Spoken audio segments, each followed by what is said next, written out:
Hey guys, welcome to the shop today. We are out here and I went ahead and got some of the floor area cleaned up. This was beginning to get to be a total disaster. There's stuff all over the place, boxes for shipping things out, boxes for things that were coming in. And today I wanted to bring you guys out here. I finally kind of cleaned up the workbench and show you guys a pretty decent sized lot of tools that I got. So this lot of tools that I purchased was sitting on eBay for quite a while. I want to say over a month, and it took me a little while to pull the trigger just because it was kind of expensive and I didn't want to just do it and not think it through. Well, I got an offer on it and finally just decided to pull the trigger, seeing that I like hand planes, and that's what this lot was. It was just a lot of hand planes.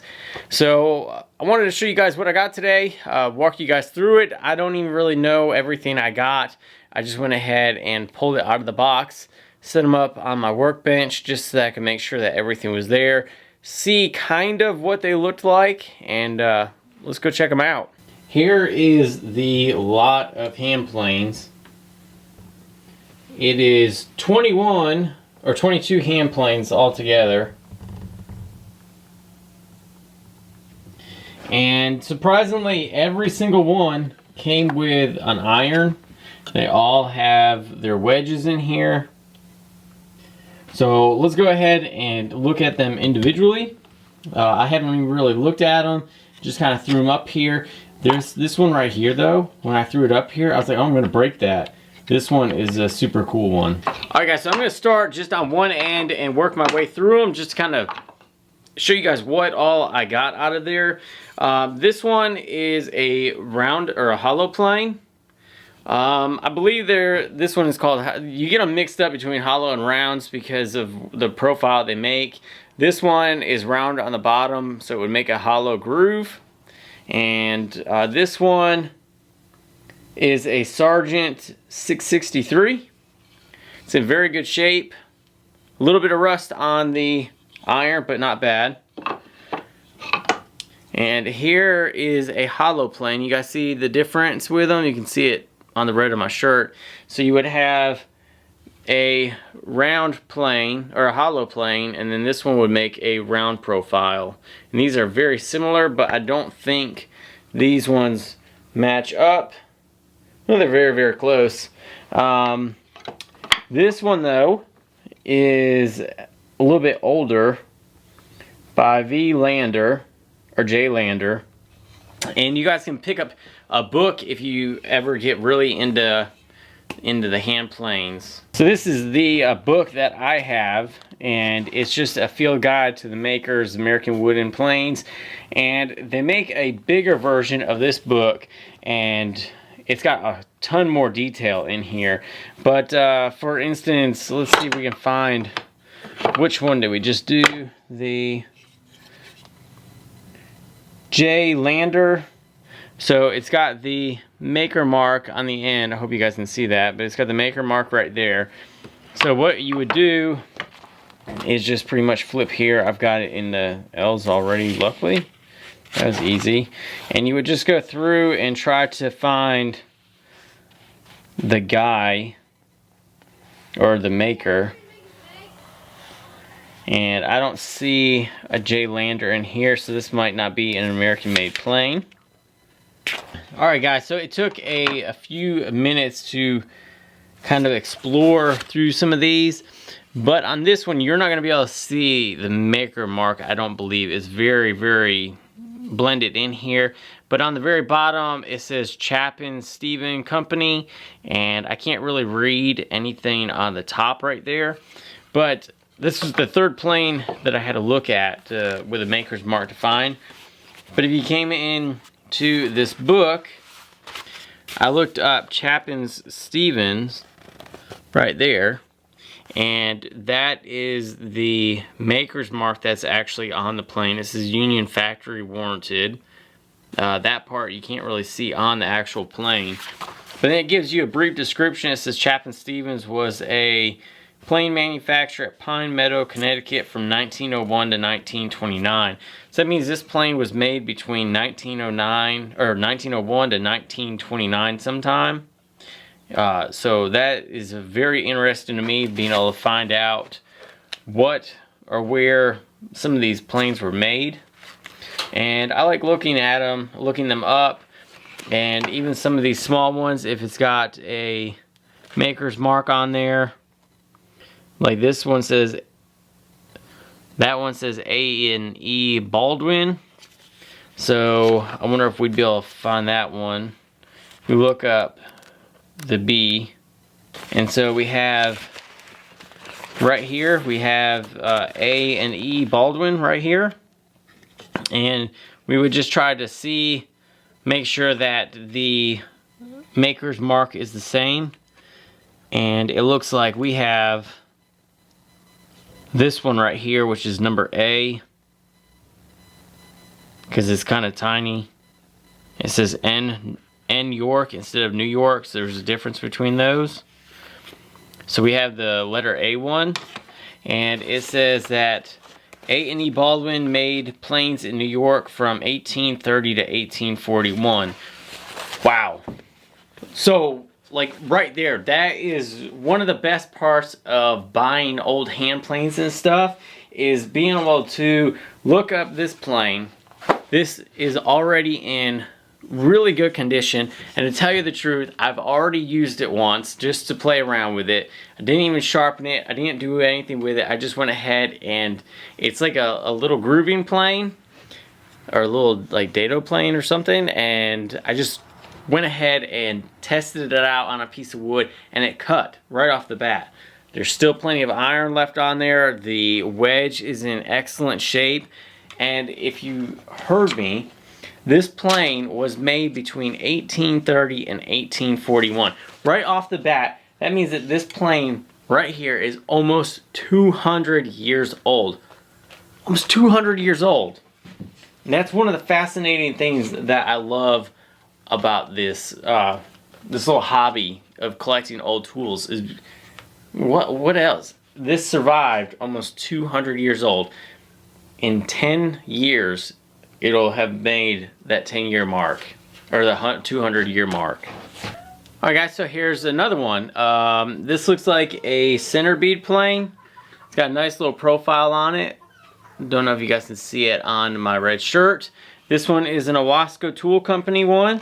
Looking it up, and it says that the trade name used by Auburn Tool Company from 1875 to 1893, and by the Ohio Tool Company after its merger in 1893. So this one kind of is a little rough on the dates, but it's still cool. Made from the 1800s. Still very cool. So let's check out what else we have here.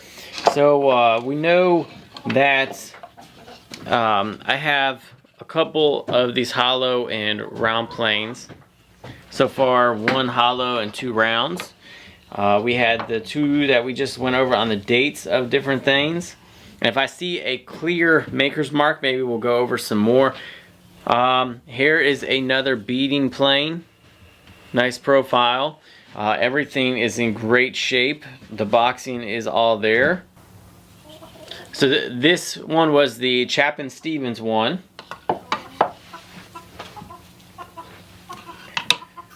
This one is a beast. This one is a round plane, and let's see if it's got Greenfield Tool Company.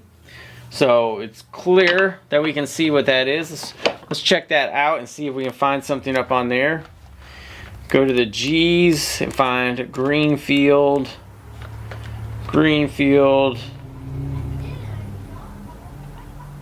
There it is. So we got Greenfield Tool Company right here. Was plane manufactured in Greenfield, Massachusetts from 1851 to 1883. So there's one that's about 150 years old. Very cool again. And this one, and you can look up what they, and it's a Massachusetts one, so it's got we know exactly which maker's mark it is, and it is going to be that one right there. So that's a very cool one. Let's see, another beading plane. And this one is by AC Bartlett's. It's Ohio plane. So we can probably look up the B's. And let's check out the Bartlett's and see if we can find something on this one. Do-do-do.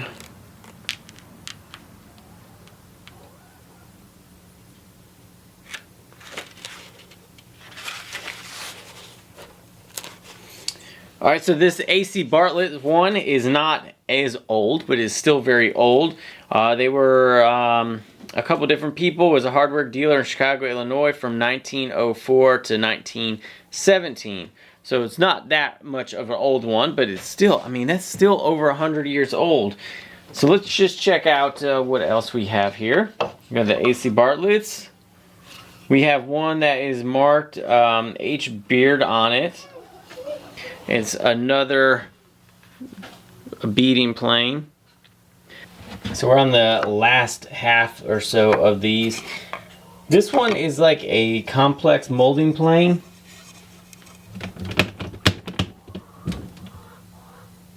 So we're on the last little bit of these, and this one is a complex molding plane, but it doesn't have any maker's mark on it whatsoever. And it's really different because the side is gouged out right here, or not gouged out, but it's cut out as well. So that's a little bit different than what I've seen before. And this one I know is another just homemade plane. There's no maker's mark on it. It's got a massive iron on here. It looks like about 1.5 inches or so. And this one I think is also a homemade plane. And it looks like it's got a depth stop, and it's just a like a shoulder plane. So I save a bunch of like 2x4s and cutoffs and stuff like that, and I'll try these out as I go and just see what they do. Here's another complex molding plane, and this one is by a Ladner and a Powell. So let's look those up. So I went ahead and looked it up in my book, and the J. Ladner and S. Powell are not in here either. And I even tried to Google it, and I don't see them either. But this is a very definitive maker's mark. Hope you guys can see that. I mean, there's 2 stamps on there. They're clear as day. It says 5/8 on the back side, which means, I swear, it's got to be somebody's got to know something about this with these guys. Because, I mean, it's very definitive. If you were a plane maker and you were just doing homemade stuff, it would be something like this, and you wouldn't have any kind of stamp on there whatsoever. But those guys wanted their name on their tools. That's their pride. And, I mean, it's clear as day. But the next plane up is, it looks like another beading plane. And it's got $5 wrote on the side. So this thing, somebody tried to sell this for only $5. And it is a Webster plane. So let's look that up. And that one looks like it's a lot newer. So let's look and see if this Webster is showing anything. It's out of Detroit. So I bet you it's going to be a lot newer. What did I say? J. Webster? Maybe M.H. Webster? M.H. Webster. Yep. Oh, my bad. It's a little bit older. It just, look at the condition this is in. Right here, look at that condition. It's in like pristine condition. I thought it was from like gonna be from the 1900s, guys. I thought it was gonna be from the 1900s. This one was a plane manufacturer from 1837 to 1858. I was just a tad bit off on what I thought. Holy cow, this thing looks amazing for almost 100 years, or almost 200 years old.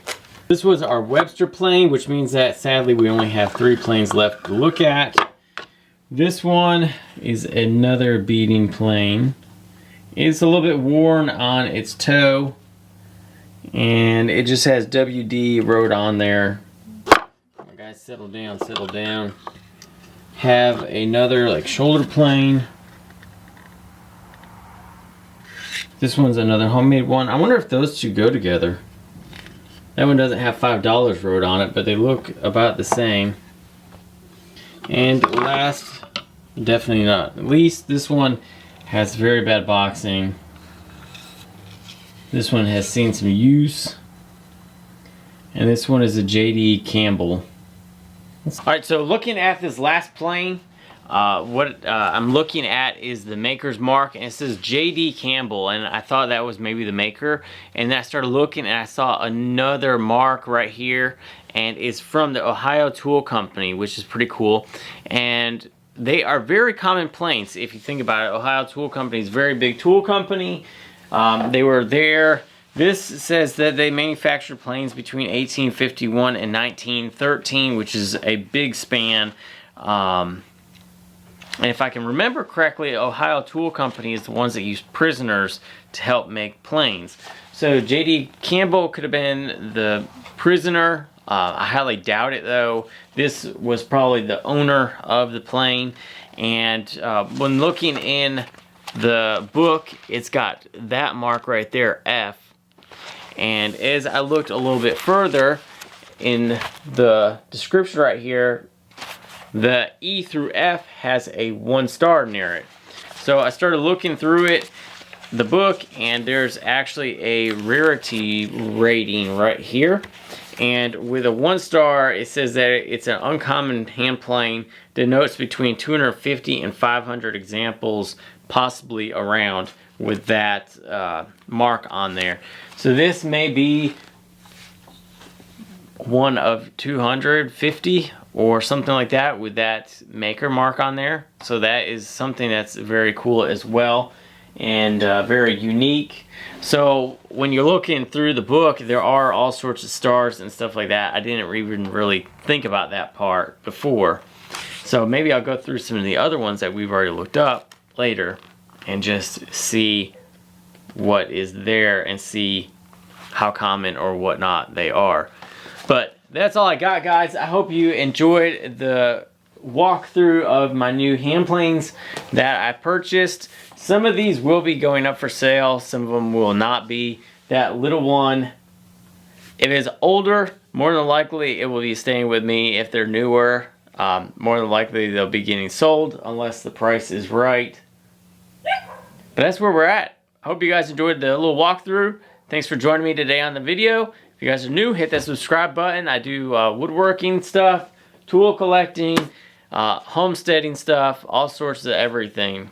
So thanks guys for joining. Hit the subscribe button, hit that thumbs up button, and we'll see you guys on the next video.